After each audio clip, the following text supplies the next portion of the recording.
뉴스의 깊이를 더하는 시간, 뉴스 더하기 김현수입니다. 어제도 관련 소식 전해드렸는데요. 또래 여성을 살해한 혐의를 받는 정유정의 사이코패스 진단검사 결과가 화제입니다. 정유정의 점수는 27점을 받았던 연쇄살인마 강호순보다 높고 29점이 나온 아동 성범죄자 조두순보다 1점 낮은 28점으로 알려졌습니다. 사이코패스 진단검사는 이를 뜻하는 영단어를 줄여서 PCLR이라고 하는데요. 캐나다의 한 범죄 심리학자가 개발한 것으로 지난 2008년 전문가들이 우리나라에 맞게 표준화한 뒤에 도입했습니다. 모두 20개 문항으로 이루어져 있고 40점이 만점인데요. 우리나라에선 25점, 미국에선 30점 이상이면 사이코패스로 간주하고 일반인은 보통 15점을 넘지 않습니다. 희대의 살인마 유영철이 38점으로 거의 만점에 가까운 점수를 받기도 했는데요. 정유정 사건처럼 사이코패스가 사회적인 범죄 이슈로 떠오를 때마다 인터넷에선 사이코패스 자가 진단 검사가 활발하게 공유되고 있습니다. 문항을 몇 가지 살펴보면 자신의 능력과 가치를 스스로 높이 평가하고 자랑하는가, 거짓말에 능하고 들켜도 당황하지 않는가, 연애나 결혼 생활이 짧았는가 이런 질문인데요.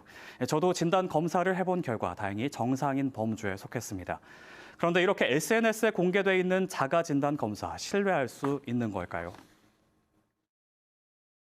사실 그 자가 진단은 아무 의미가 없습니다. 왜냐하면 이 사이코패스 체크 테스트라고 하는 것은 숙련된 자격을 가진 검사자가 피검사자를 대상으로 평가하는 평가 방식입니다. 그리고 이거는 전검사, 본검사, 후검사 같이 시간이 좀 걸리고 관련된 형태의 자료라든가 이런 것들도 상당히 충실하게 있어야지 되는.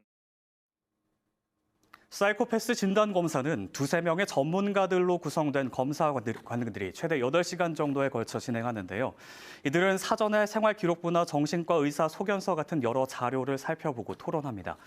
이를 바탕으로 검사를 진행할 검사관과 방식을 정하고요. 검사 대상자와 사전 면담을 통해 친밀감을 형성한 뒤에 본검사로 들어가게 됩니다.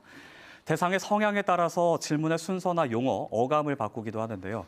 그렇다면 정유정의 진단검사 결과는 어떻게 해석될까요? 일단 진단검사를 진행했던 부산경찰청은 사이코패스 여부는 진단검사 점수 말고도 여러 전문가의 판단을 종합해서 결정해야 한다는 입장인데요. 실제로 전문가들의 분석은 어떨까요? 그러니까 일단은 저 부산경찰청에 담당하는 그 프로파일러든 저 검사관 둘이 다른 어떤 실수라든가 오류 없이 정확한 그 범주 안에서 했고 28점이 나왔다고 하면은 그 지표로 봐선 사이코패스로 보는 게 맞죠. 그걸 하라고 그 검사를 하는 거지. 네. 아니 그럼 그 테스트를 왜 합니까? 사이코패스만이 아닌 것 같다는 게 이제 제 고민인 거죠. 사회성에 심각한 어떤 허점이 있어서 또 다른 성격 장애의 문제를 갖고 있거나 아니면 발달 장애적 문제 같은 것도 함께 이렇게 시사되는 지점들이 있어가지고 사이코패스 같은 반사회적 인격 장애를 갖고 있더라도 모두 범죄자가 되는 건 아니죠. 재판부도 사이코패스 진단 검사 결과는 양형 기준으로 삼지 않고요. 경찰이나 검찰 수사 과정에서 범행 동기를 파악하는 수단으로 사용합니다. 결국 앞서 이수정 교수의 말처럼 같은 반사회적 인격 장애라도 각 사람의 성장 환경에 따라 범죄자가 되느냐, 그렇지 않느냐가 갈리기도 하는데요.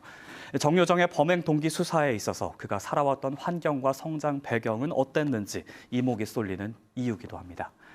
지금까지 뉴스더기였습니다.